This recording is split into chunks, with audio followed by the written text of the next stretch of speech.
Welcome back, students. This is Professor Castor, again taking you on another short course that breaks down our large courses into more bite-sized chunks.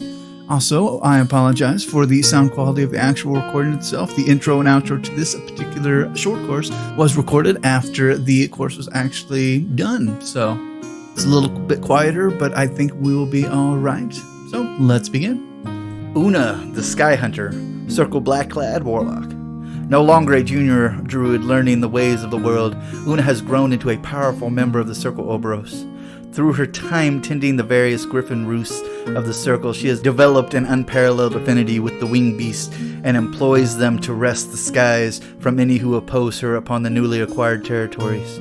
With the griffins as her weapons, she cuts down opponents with merciless speed and accuracy gifted to all great hunters of the devourer worm. Griffins are a precious commodity of the Circle Orboros. Given the beast's limited population, Blackclads have worked diligently over the years to maintain sufficient roosts to preserve them. Acquiring young griffins has been an ongoing struggle, and with the Circle's recent setbacks, the need to expand their roosts has never been greater. With this in mind, several years ago, Una undertook a bold move, venturing beyond the fringes of the leyline network in hopes to expand breeding efforts into new lands. When Una first entered the unknown wilds, she kept a regular contact with other members of the Order, relaying her movements and finding through messages delivered by hawks that accompanied her. Her journey began in the northern limits of the Order's territory, and from these travels deep into the frozen tundra and mountain ranges that crown Amorin. Early successes proved the wisdom of this difficult endeavor. To the surprise of her skeptical superiors, she managed to find several previously unknown roosts. This discovery went against the common belief that it was only the Blackclads' care that had prevented the extinction of the griffins, and it spurred her to venture even deeper into the unexplored territories. Her messages grew infrequent and finally ceased altogether. For almost 2 years, no member of the Circle had any word from Una, and many believed her dead, killed either by the harsh northern environs or by the very griffins she sought to secure.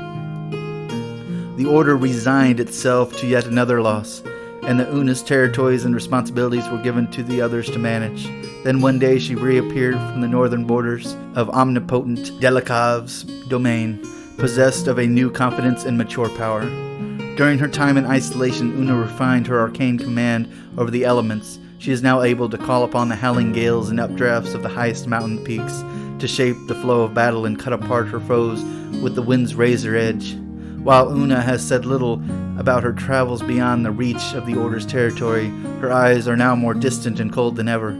The deep changes in her young druid are undeniable, as are her formidable powers over wind and sky. I've never actually versed this particular warlock either. However, in the archives, we have some interesting information, such as her control over griffins have made them even more mobile than griffins usually are, and griffins are a flying creature, so also terrifying.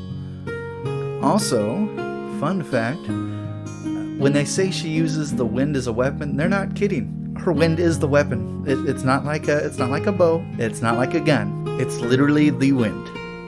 And she uses it with profound perfection, which is kind of remarkable because most warlocks or warcasters, for that matter, usually have to cast spells to be able to control the wind. Usually a sign of importance or some sort of razor wind spell. But nope, she just uses it with crazy accuracy. And I believe all the rest of her actual spells are also very closely related to wind. Alrighty, students. Well, that does it for this short course. And as always, thank you, Privateer Press, for letting us read your fantastic lore. And as always, your homework is going to be, please like, subscribe, comment, let me know how I'm doing, and share it with your friends and fellow gamers alike so we can increase the class size. And as always, class dismissed.